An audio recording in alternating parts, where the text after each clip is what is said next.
Good. We've had seen a few changes since we met last, I guess, right? Things have, world's kind of changed on us.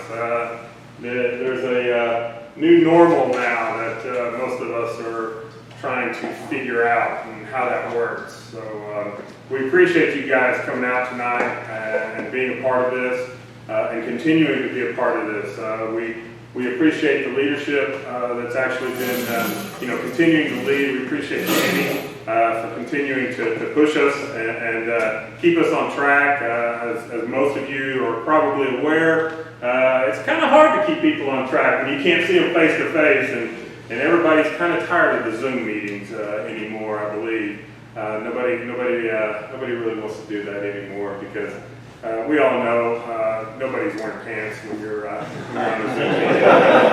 And it's just, it makes you, so all you can do is sit there and wonder what's going on in the house, or you see somebody flash by that may have just gotten out of the shower. So sometimes it can be pretty interesting. So updates. So we're going to start doing this again, right? So we're going to be doing this on a monthly basis, the large group meetings, getting back into the reading plans and so forth. Hopefully, most of you have been doing that throughout this time off, I guess you would call it. But it really hasn't been time off, right? We didn't step away from our roles as leaders at home, leaders in our career, or spiritual leaders. It's always there. It's always going to be there, no matter what's going on in the world. We're called to be leaders, and so that's what is expected of us. So we don't get to take a break from that, right? No matter what's going on in the world. So appreciate you guys for doing that, for accepting that role, and for continuing on. So with that, we'll be sending out a invite for everybody to let you know when the next meeting will be going. Your leaders will keep you updated and so forth. So, are there any other things we need to go over? Yeah, next meeting will be July 27th. Okay. July 27th, and most likely, Hunter, most likely will be here. Right. And so I don't anticipate, right now what the problem is, the library is not allowing us to go in. They've shut off everything until 2021, so we can't use that room that we had before. So basically it's shut off until then. And so most likely plan on being here. And if so, there's parking across the street here at First National Bank, and there's also parking behind the building as well, about 30 spots back here. So if you, I know it's kind of tight on the street, so there's plenty of parking there, and just spread the word to you guys and your groups. And we do want to respect those that, kind of made the choice. Hey, I don't want to take a chance in a large group and so forth. There are those, and I completely understand that. We all do. But we want to make sure to reach out to those guys, keep them informed. We're actually going to be trying to record this day, Jewitt. We thank him for coming and giving the message to us, but to try to record this and be able to share with those that are not here as well. So hopefully all of that works out. Really looking forward to that. So I'm going to pray, and then I'm going to turn it over to Danny. Lord, we just thank you so much for what you're doing through each and every one of these men that are in this group. Lord, I ask that you continue to give us the wisdom to lead our families, to be leaders in our community, Lord, especially right now with all of the hate, the anger, the hurt that's going on in our country today, Lord. Lord, we know it is men like these that are going to help to bring us through this so that we can see unity, we can see peace, and we can continue to build our country to be what you need it to be, Lord. Lord, I ask that you continue to put the messages in front of us that can help to teach us so that we can take that and lead and learn to lead from that, Lord. I pray for Dave Jewitt tonight. I pray that the message that he gives touches each and every one of us tonight, and that we're able to utilize that in our daily lives, in our daily leadership, Lord. Lord, I pray for our first responders, Lord. I pray for the definitely pray for the policemen that are in critical condition right now, Lord. Lord, we just continue to pray for all of our first responders and the heroes that are putting themselves in danger to protect us, Lord. Lord, we just thank you so much for those that will step up and that are willing to do that, Lord. We can't thank you enough, and it is in your Son's holy name we pray. Amen. Amen. All yours, Amen. All right. Well, hey, before I introduce Dave, I just wanted to say to you guys, first of all, I appreciate you guys being here. I know it's not our entire group like we want. I know there's a lot of men that texted me and said, hey, we can't make it. One of them just found out there's some people COVID positive in their office, so they're definitely out.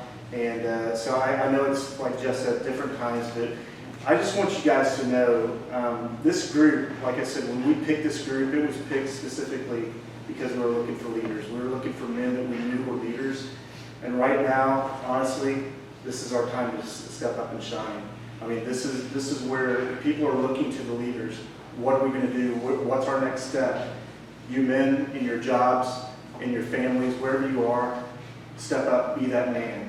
You know, say, I'm that one, fill that spot, fill that gap, and be the leader that you need to be, and to lead whatever way we need to go right now. But the thing is we've got to be that person. I don't know if any of you guys have been able to make it back to church yet. I know some have come, some have not yet. But it's really almost like a rebuilding of the church right now. It's a rebuilding of the things that are going on. Honestly, we're going to have to rebuild this a little bit. I hate it that we had our first meeting February, whatever that was, that last week in February, and then 2 weeks later we're in the situation we're in now.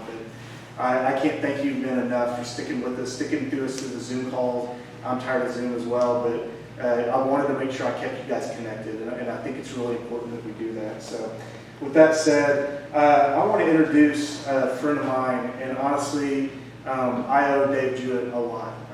He's an incredible man.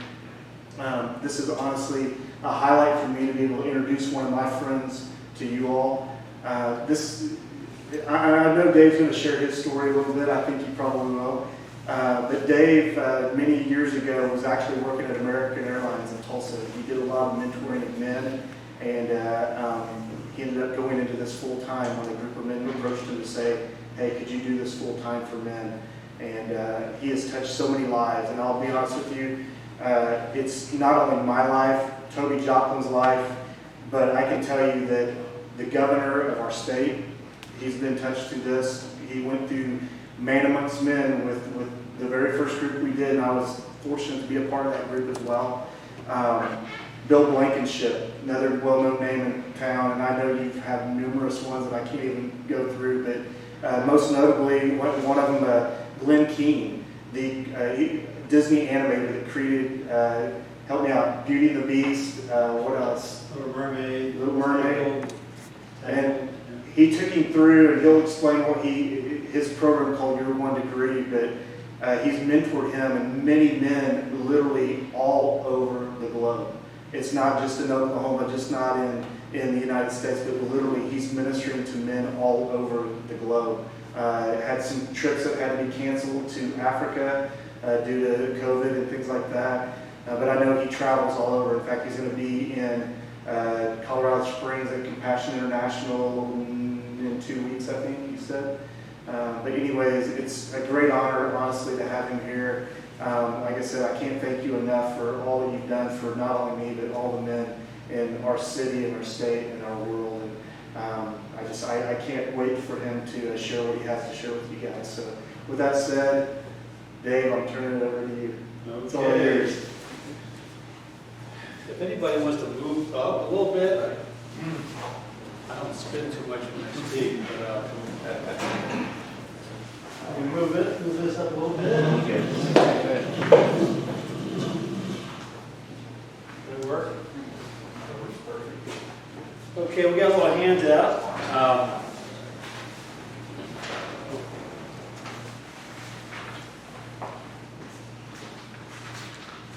Who here can define what the word abiding means in terms of the scriptures? What does abiding mean? Kind of live within. Yes. Live within. Okay.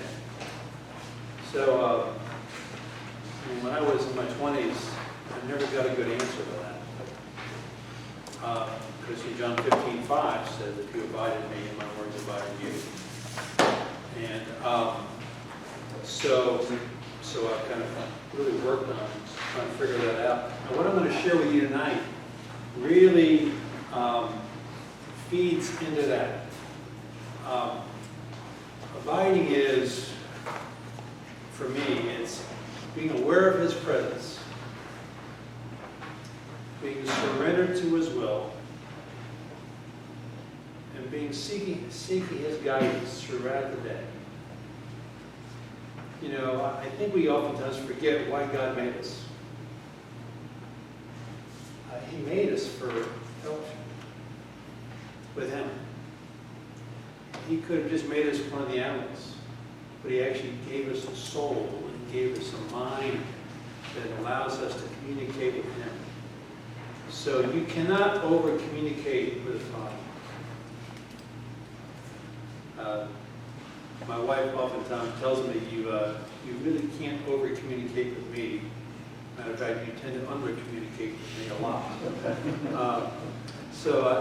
And she hasn't quite trained me after 35 years, but we're working on it. So I really want you to kind of listen to what we're going to say today as a tool to help you better stay in His presence. Okay? That's what it's about. Matter of fact, there's a lot of things we kind of think about when we think about spiritual maturity. So what is this spiritual maturity really all about? I want to give you a new way of evaluating it. Spiritual maturity is not how much you know. It is not how much you've been serving, what a great guy you are, how much you go to church, all the things you don't do that a lot of other people are doing. Spiritual maturity is your time actually spent abiding. Okay? So, how much time are you spending on a week-to-week basis abiding with Jesus? I mean, I worked in corporate life for 25 years. I've had a lot of high-intensity jobs. And so I understand that you can't unplug from what you're doing. But you can learn the discipline of going into high-level meetings even, where they're negotiating hundreds of millions of dollars, and you can abide. You can be aware of His presence, and you can be surrendered to His will. And as I talk with Kevin Stitt every now and then, we talk about this. Matter of fact, what I shared with him a couple weeks ago, I'm sharing with you tonight. And he said, "Hey, I'm going to go share this with my staff as a result of our time together." So I just share that because this relates. It relates. It isn't something that's out there. It's going to help you moment by moment. You know, you've got, and I think it's such a better alternative to sin management. Okay? A lot of us are kind of stuck in sin management. You know, and I think God has given us a struggle with purity because we fail every day. Most of us. Okay, so we finally find ourselves always trying to ask for forgiveness or something, or pretend some of that didn't happen. Or it could be anger. You know, we have these things that we deal with as men that get us into this sin management. If I just will do enough, I'll be good enough. Okay? And I want to kind of steer you away from that. So on this blue sheet we've handed out, we're going to talk about the second tool in your toolbox. As a mentor, My job as a mentor is to bring God's perspective into a man's life. Many of you guys oftentimes wonder, where am I in life? Yeah, I'm really busy. I'm trying to provide for my family. I'm trying to be a good guy. I'm trying to serve in our community. I'm trying to, do all these things. But how's it going? Where am I in all this? And where is this going to lead? Actually, I have something I want to send to you, Dan, that I want you to distribute to all your guys, because it's kind of we call it a life overview model of what's really happening generally in the age when you're in your teens, in your 20s, 30s, 40s, 50s, 60s, 70s, and it's a real help to you when you understand what's actually going on in this decade of my life. What do I need to be responding to? What are the dangers that I face? I just turned 70 in October. I spent 244 days journaling, counting down the days that I would turn 70. Because I recognize that I want to be very aware of the fact I'm moving into a very important decade of my life, where I believe that this could be the most impacting, spiritually impacting for the kingdom decade of my life. It's also going to be the decade where I'm going to face more losses, probably, than I ever have.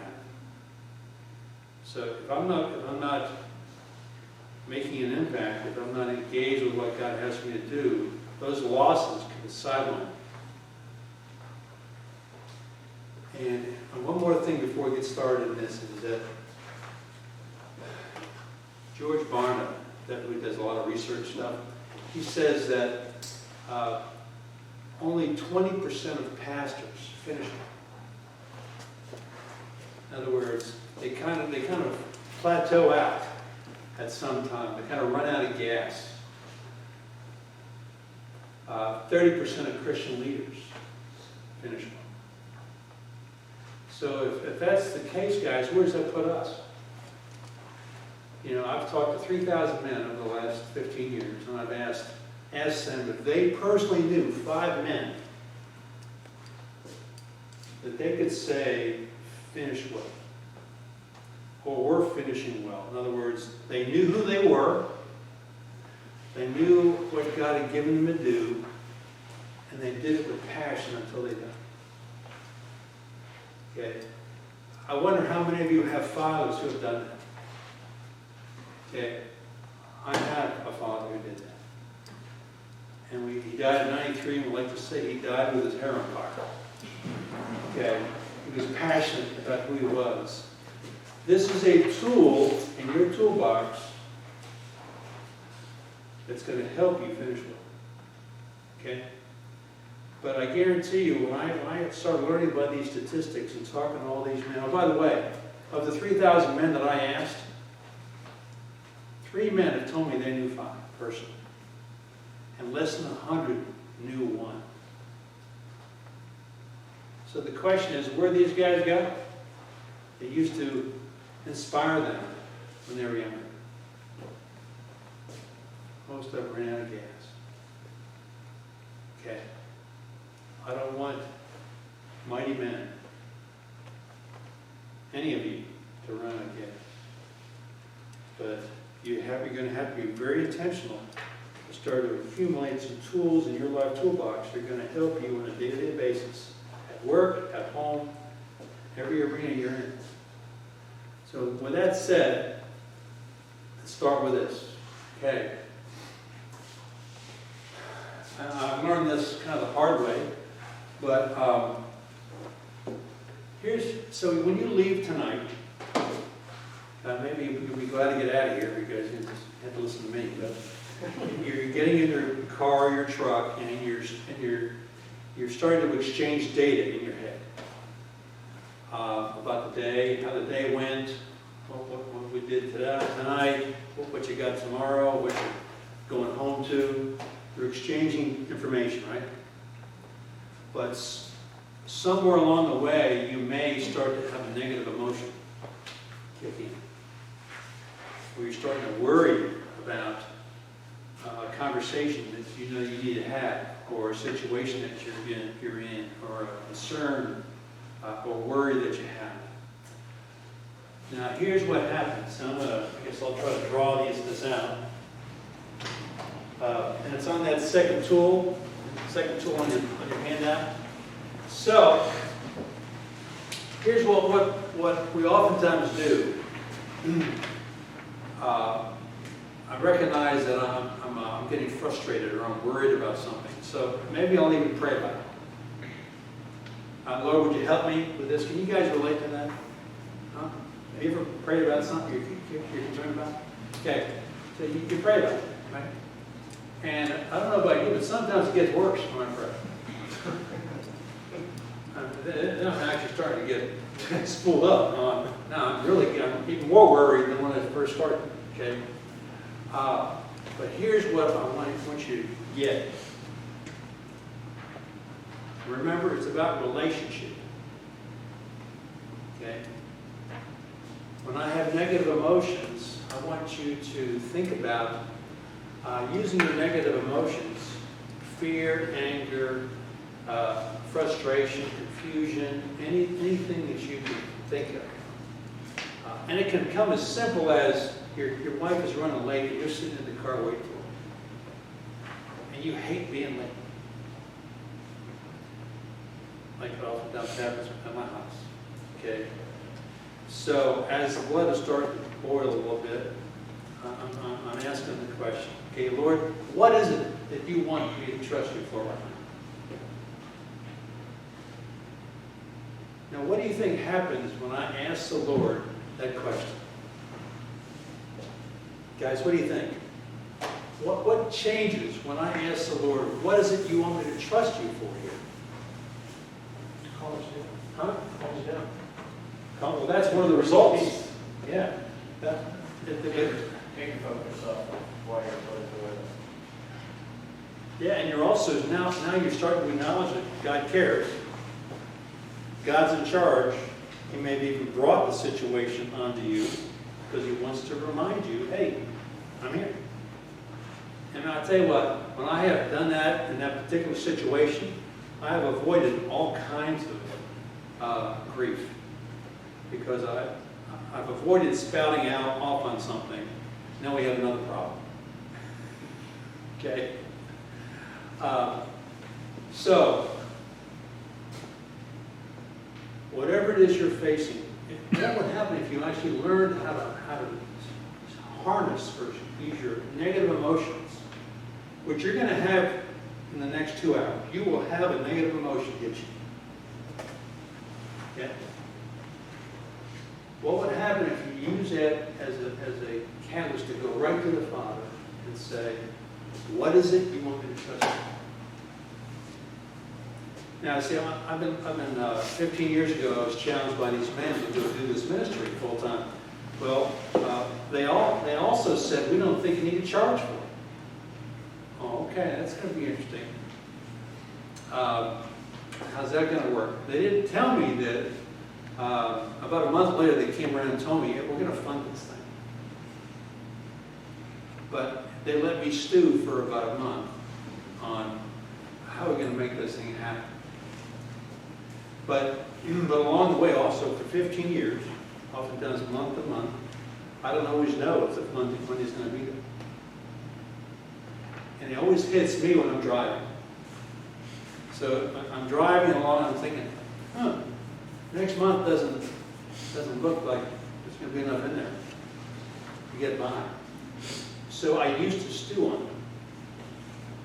I used to fret. I used to kind of start to get into a scramble mode. What do I need to be doing to fix that? Until I've learned how to say, okay, what the heck is it you want me to trust you for? And then I stop and I listen. I listen for his promptings. And here's what the Father says to me when I do that, on that topic. Hey, bud, I'm going to keep providing for you like I have been the last 15 years. Remember? And I am the one that tells people to give to you. Did you realize that?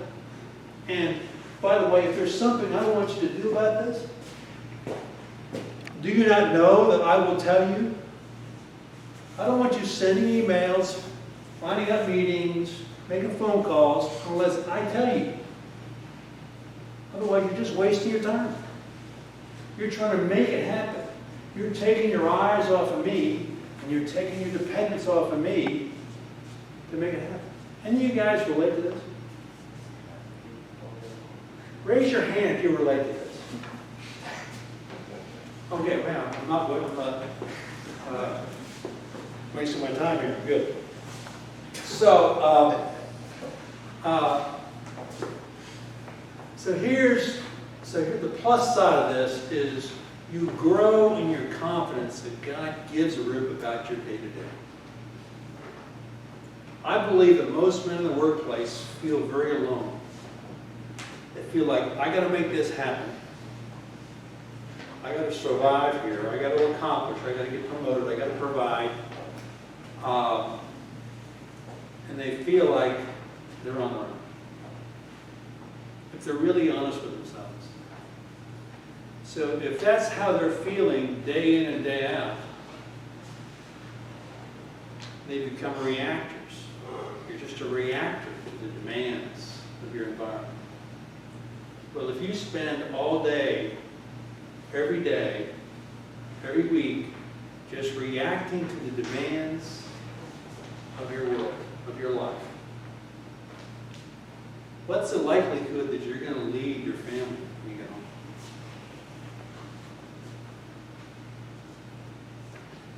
Because you've been reacting all day. So leading is thinking ahead, taking initiative, owning things, being consistent. It doesn't happen if you're just a reactor. Right? Okay, so if you decide when you leave here today that you're going to just not do this, and you'll stew on what you're concerned about, now you're going on this journey down the ladder.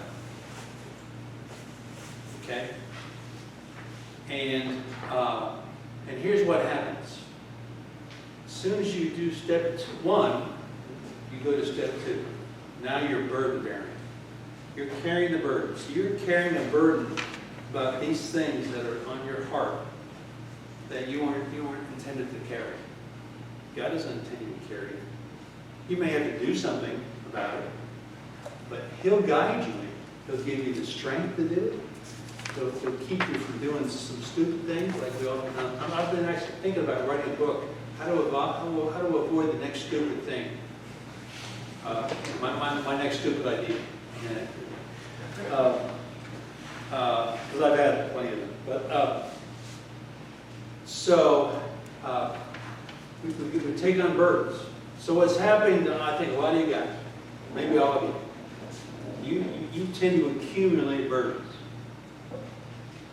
You got burdens about your kids. You got burdens about health, your parents, your relatives, your wife, your finances, your health. I mean, all kinds of stuff. You're carrying all these burdens, and you've never gotten around to saying, "What the heck is it you want me to trust you for?" That may be one of the most important questions you ever learn to ask. What is it you want me to trust you for?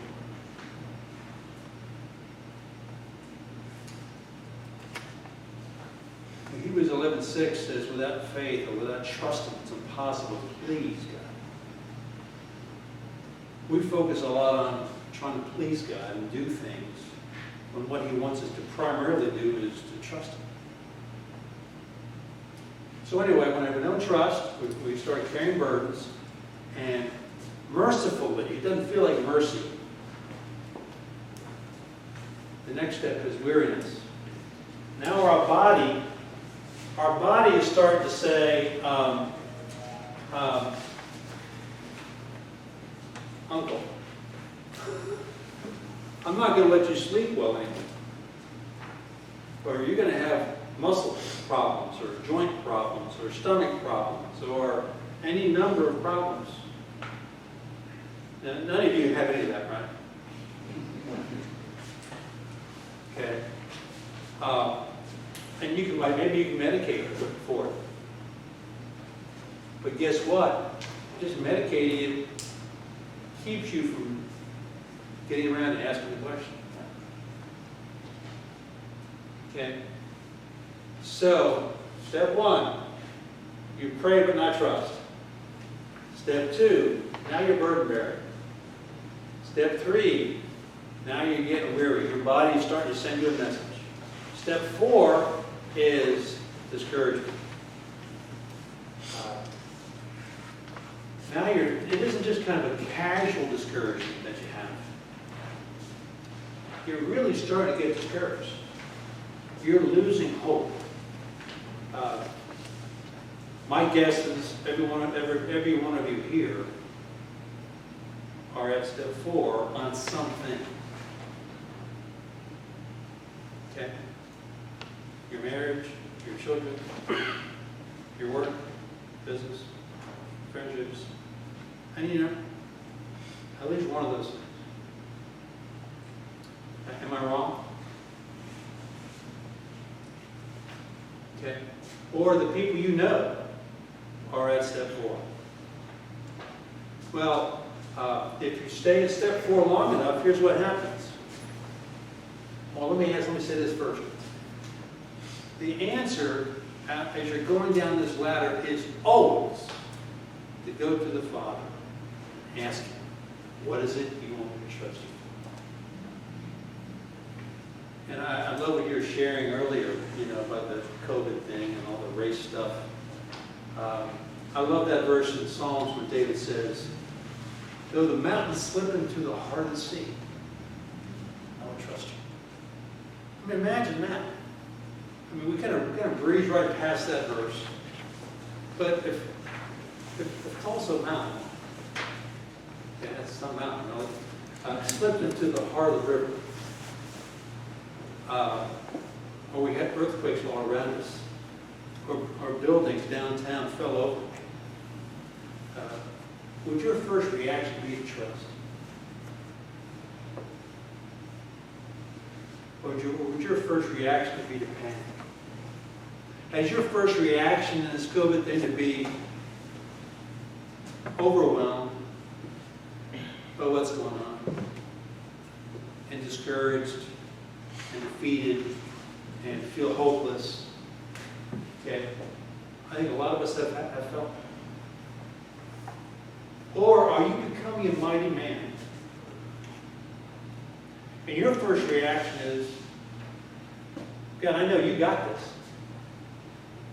My job is to figure out what is it you want me to trust you for here. Because though the mountains slip into the heart of the sea, I can trust you. Okay. See, when you start to develop that kind of stability in your walk with God, what do you think that's going to do to your wife? Well, she feeds off your emotions. You set the tone in your family. Okay, if you're all wrapped around whatever, in the middle of all this stuff going on,